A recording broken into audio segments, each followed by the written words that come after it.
વિશ્વમાં જેટલા એનઆરઆઈ છે ને એમાં 35% ગુજરાતીઓ છે. આ દરિયાપાર વસતા ગુજરાતીઓ જેટલા વ્યાપક છે એટલા જ પ્રભાવક છે અને જુદા જુદા ક્ષેત્રોમાં માતબર અને નોંધપાત્ર કામ પણ કરી રહ્યા છે. એચ.કે. શાહ સાહેબ સફળ બિઝનેસમેન તો ખરા જ, પણ આજે જે ઇન્ટરવ્યૂ કરવાનું ખાસ કારણ એ છે કે એમણે એક ખાસ વિશેષ ક્ષેત્રમાં ઘણું મોટું પ્રદાન કર્યું છે. શાકાહારનો પ્રસાર કર્યો અને એમાંય એક ડગલું આગળ વધીને વિગન વર્લ્ડ વિગન વિઝન નામની સંસ્થા તેઓ ચલાવી રહ્યા છે. લાખો લોકોને તેમણે શાકાહાર તરફ વાળ્યા છે. એટલે ઘણી બધી વાતો કરવી છે મારે એમની સાથે આજે. શાહ સાહેબ નમસ્તે. નમસ્તે. તમારા નિવાસ સ્થાને બેસીને તમારી મુલાકાત કરતાં મને ખૂબ આનંદ થઈ રહ્યો છે. વેલકમ. Thank you. મારે એ જાણવું છે કે તમે વર્લ્ડ વિગન વિઝન જે સંસ્થા ચલાવો છો એનાથી આપણે શરૂઆત કરીએ. એ સંસ્થા વિશે અમને થોડી માહિતી આપો. એ સંસ્થા શરૂ કરી 1992. This is 34 years and we are celebrating next year 35 years. Both we are celebrating in USA also and India also. So we are completing 30 and that will be my last year, and thereafter I am retired. New management will take it over from me who are ready. We have about 10 centers in India, New York, New Jersey, and we are opening more centers in USA. And also the out of the USA and India, we have got Nepal, Bhutan, and Sri Lanka.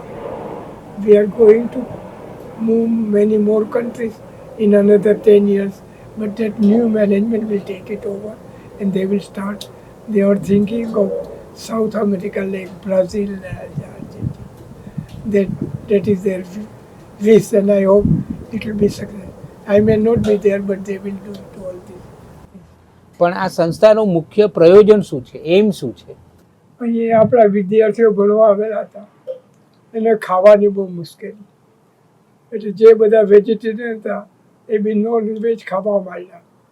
School કોલેજમાં એ લોકોને મળે નહીં, બહાર જાય તો મુશ્કેલી હતી, અથવા તો થોડા ઇન્ડિયન રેસ્ટોરન્ટ પર તે જમાનામાં થોડા હોવાથી બહુ મોંઘા હતા, એટલે સ્ટુડન્ટ્સને બહુ પરવડે બી નહીં. એટલે મેં જોયું કે જો આપણે કંઈ ઇન્ટરેસ્ટ નહીં લઈશું તો જેટલા ઇન્ડિયન ફ્યુચરમાં હશે આવતા 5, 10, 15 વર્ષમાં એ બધા નોનવેજ હશે અને વેજીટેરિયન ખાવાનું ભૂલી જશે અને આપણી generation, future generation, second, third and fourth, they all become a vegan mixed with the other community, and vegetarian, which is the main aim of India, will be disappeared. એટલે મેં 5 માણસોને બોલાવ્યા. મેં કહું જ્યારે આનું આપણે કંઈક કરીએ, નહીં તો આપણે બધા ખલાસ થઈ જઈશું. They all agreed with me and we started in 1992 with 5 people, and how is going on today with thousands of people everywhere. શરૂઆત કરી ત્યારે વેજીટેરિયન શબ્દ હતો સંસ્થામાં? ત્યાં પહેલા વેજીટેરિયન હતું, એટલે વર્લ્ડ વેજીટેરિયન વિઝન. એમાંથી પછી જોયું કે બધી વિગન બહુ આગળ વધે છે, એટલે we also change. Other organisation American છે એ લોકો બી વેજીટેરિયન સોસાયટી છે, they also change vegetarian society into vegan society. અને આજે દુનિયામાં ગમે તે શહેરમાં જાઓ તો વેજીટેરિયન કરતાં વિગન ફૂડ મળે છે. In those days also vegetarian food was very difficult all over the world. હવે વિગન શબ્દ આવ્યાથી every country has a, every city has a vegan food available. You go any part of the world, no difficult. In those days, vegetarian was very difficult.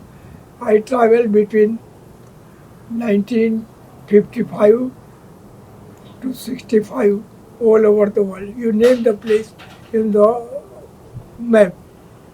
South Africa, North Africa, Pakistan, Afghanistan, Brazil, Japan, every country of the world I have traveled to. My age of 23.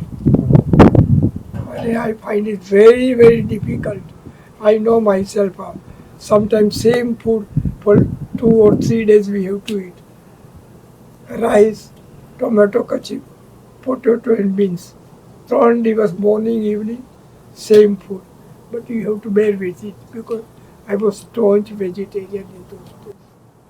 તો તમે એક બહુ જ મોટું વ્રત લીધું કહેવાય, mission તમારું.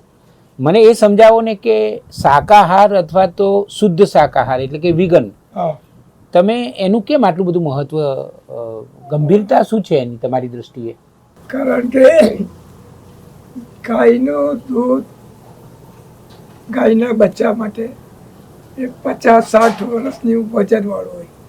આપણી માની બચ્ચું હોય 6 પાઉન્ડ, 7 પાઉન્ડ, 8 પાઉન્ડ, 6 થી 8 થી વધારે. એટલે 60-70નું દૂધ 6-7 પાઉન્ડવાળા બચ્ચાને આપવામાં આવે. તમે તમારા માથા ઉપર એક આટલું નાનું મૂકો તો સહન કરે. તો તમારા માથા પર હમણાં 1.5 ટન વજન કરો તો તમે મરી જાઓ, તો દુઃખી થાઓ, હોસ્પિટલમાં લઈ જવો પડે તમને. આટલામાં તમે શું? ગાયનું દૂધ ગાયના બચ્ચા માટે, માયનું દૂધ માયના બચ્ચા માટે બહુ ફરક છે. મને તો યાદ છે કે થોડા વર્ષો પહેલા અમદાવાદમાં મેં તમારો ઇન્ટરવ્યૂ કરેલો, હા, ત્યારે તો તમે એમ પણ કહેલું કે ગાય અથવા તો કોઈ પણ પશુને બાંધવા પણ ન જોઈએ.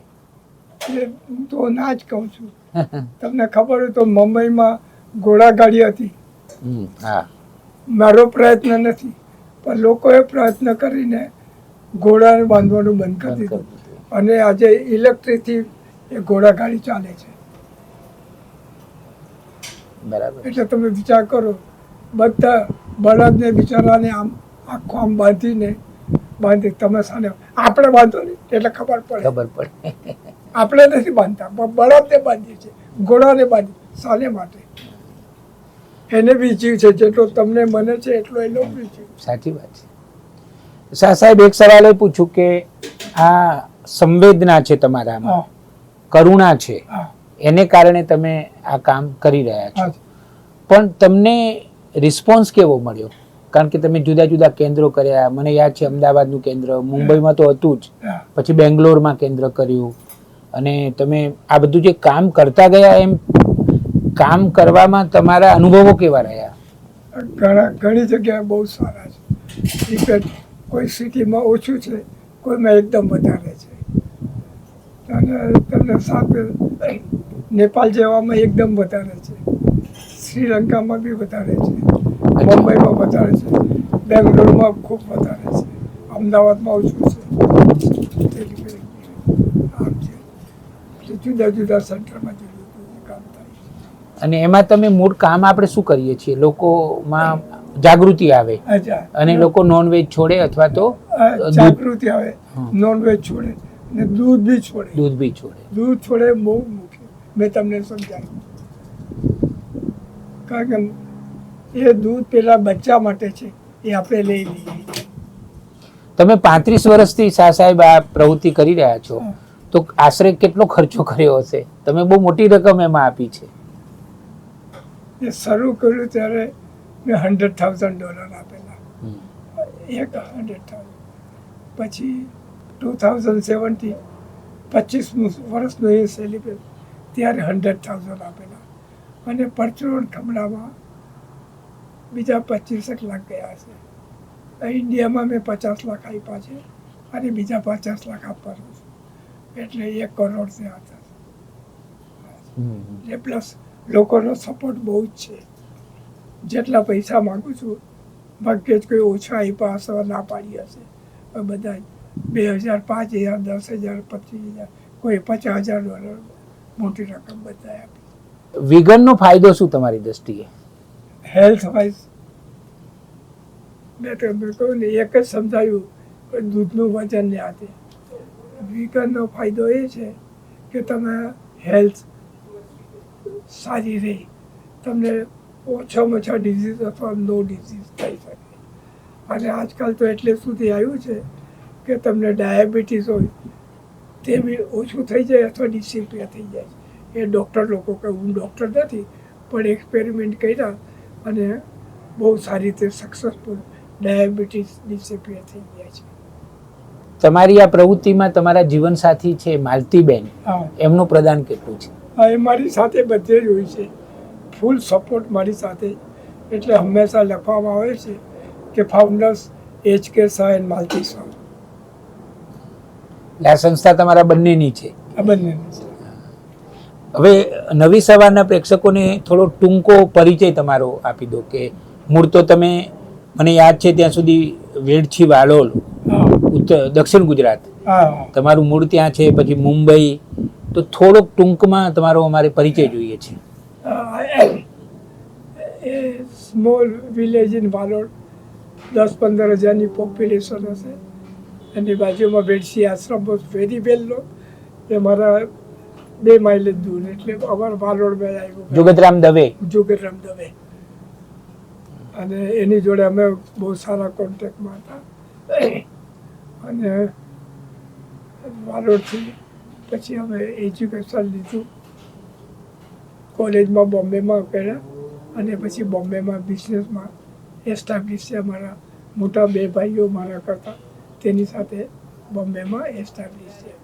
વર્ષો સુધી બોમ્બેમાં, અને છેલ્લા લગભગ 50 વર્ષ થયા અહીંયા આવ્યો છું. અમેરિકામાં.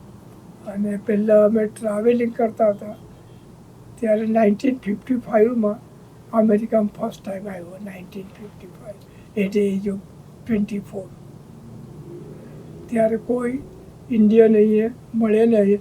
ન્યૂ જર્સીનું તો નામ જ નહીં, પણ ન્યુયોર્કમાં બી ભાગ્યે જ 1-2 જણા હશે.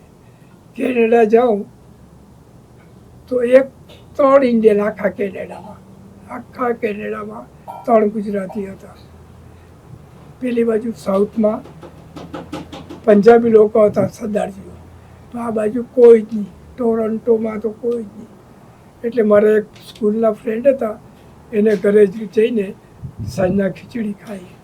આ પ્રમાણે હતું. That is the life.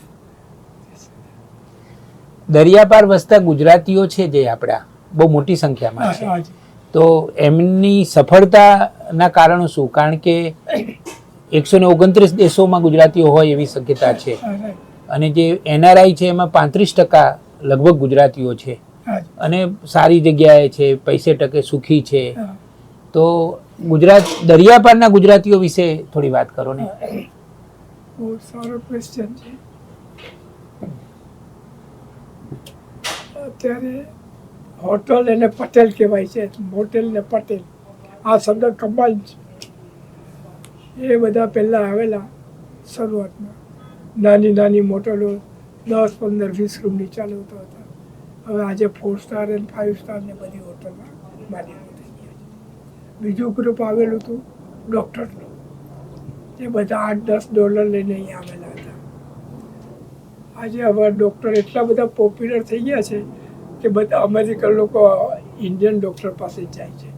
અને આજે આપણો ફૂલ કંટ્રોલ મેડિકલ હોસ્પિટલોમાં જ્યાં જુઓ તો હાયર પોસ્ટમાં ટોપમાં બધા ડૉક્ટરો જ છે, ટોપ લેવલ પર ડૉક્ટરો છે. અને they been very successful. Third, IT industries. Mostly આપણા સાઉથ ઇન્ડિયન તમને વાત કરું, બધા જ છે, પણ ઇન્ડિયન લોકો છે, ગુજરાતીઓ બી છે. તમે દરેક મોટી કંપનીમાં જોજો, ગૂગલમાં જુઓ, પહેલામાં જુઓ, કોઈ બી મોટી કંપનીમાં ટોપ હેડ ઇઝ અ ઇન્ડિયન. ભલે ગુજરાતી નહીં હશે પણ ઇન્ડિયન, એટલે Indian. Our intelligence is very very very good here. Plus hard working, plus family orientation. અહીંયા તો ઘણી વખત કોણ બાપને કોણ ડાયવર્સને કોણ હોય તો ઓળખે બી, ડિસેપિયર બી. બીજી ત્રીજી પેઢી તો કોઈને ખબર બી નહીં પડે કે કોણ હતું બાપ કે મા. જ્યારે આપણે ત્યાં ફેમિલી રૂટીન જે જન્મથી ઇન્ડિયામાં હતા તે જ સિસ્ટમથી આપણે લોકો જીવીએ છીએ. ભલે જુદા બી રહેતા, એક ભાઈ એ રહેતો, એક ભાઈ, પણ સાથે ખાવાના, જમવાના, દિવાળીના પ્રસંગ, હોળીના પ્રસંગ, બધા પ્રસંગો બધા સાથે હોય છે. આખું ફેમિલી સાથે હોય છે. એટલે family orientation, intelligence, hard working અને ભગવાનની કૃપા, એને કારણે ગુજરાતીઓ સફળ થયા છે. છેલ્લો સવાલ, બોલો. તમને તમારા જીવનથી કેટલો સંતોષ છે? મને બહુ, કારણ કે ઇન્ડિયામાં મેં વેજીટેરિયન સોસાયટીમાં શરૂ કરેલું. એ 25 વર્ષ કામ કરેલું, 35 વર્ષ, કુલ 60 વર્ષ મારા જિંદગીના આ પ્રવૃત્તિ માટે ગયા છે. વેજીટેરિયન અને વિગનિઝમ 60 વર્ષ કામ કર્યું, ફાઇનાન્શિયલ અને ફિઝિકલ. ઘણી વખત તો એટલી બધી ઈમેલો આવે, અહીંથી ત્યાંથી ફોન આવે, ટાઈમ નથી થતો, એમાં ને એમાં જ ટાઈમ જાય. આ પ્રમાણે છે. અને આઈ એમ ફુલી સેટિસ્ફાઈડ વિથ લાઈફ અને આઈ એમ વેરી હેપી. અને ભગવાનની મહેરબાની ફેમિલીમાં બી હેપીનેસ છે. તો આ હતા HK શાહ. દરિયાપાર વસતા ગુજરાતીઓ જુદા જુદા ક્ષેત્રોમાં ઉત્તમ કામ કરી રહ્યા છે, પ્રતિષ્ઠા મેળવી રહ્યા છે, પૈસા કમાઈ રહ્યા છે, વતન પ્રેમ દાખવી રહ્યા છે. પણ આ એક એવી વ્યક્તિ જેમણે મૂળ ગુજરાતી સંસ્કૃતિમાં શાકાહારનું ખૂબ મહત્ત્વ, એટલું બધું મહત્ત્વ કે ગુજરાતીઓ કોઈ રેસ્ટોરન્ટમાં જમવા જતા એક જમાનામાં તો લખેલું હોય કે શુદ્ધ શાકાહારી. શાકાહારી એટલું ચાલે નહીં ગુજરાતીને, શુદ્ધ શાકાહારી જોઈએ. તો એમણે આખું એને જીવનનું મિશન બનાવી દીધું. 90-91 વર્ષના આયુમાંથી 60 વર્ષ તો એમણે આ આખા મુમેન્ટ, શાકાહારની મુમેન્ટ, અને એમાંય હવે તો એક ડગલું આગળ વધીને વિગન, એટલે દૂધના ઉત્પાદનો પણ બંધ કરવાના. ખરેખર હું એમ કહીશ કે હું અત્યારે અમેરિકાના જર્સી સિટીમાં એક આધુનિક ઋષિને મળી રહ્યો છું. કારણ કે તમારા હૃદયમાં જે કરુણા છે, સંવેદના છે, એ માત્ર હૃદયમાં તમે ન રાખતા એનો અમલ પણ કર્યો છે, અને લાખો લોકોને તમે શાકાહાર તરફ વાળ્યા પણ છે. નવી સવારને તમે આટલો સરસ ઇન્ટરવ્યૂ આપ્યો, હું તમારો ખૂબ ખૂબ આભાર માનું છું. Thank you for coming and meeting me.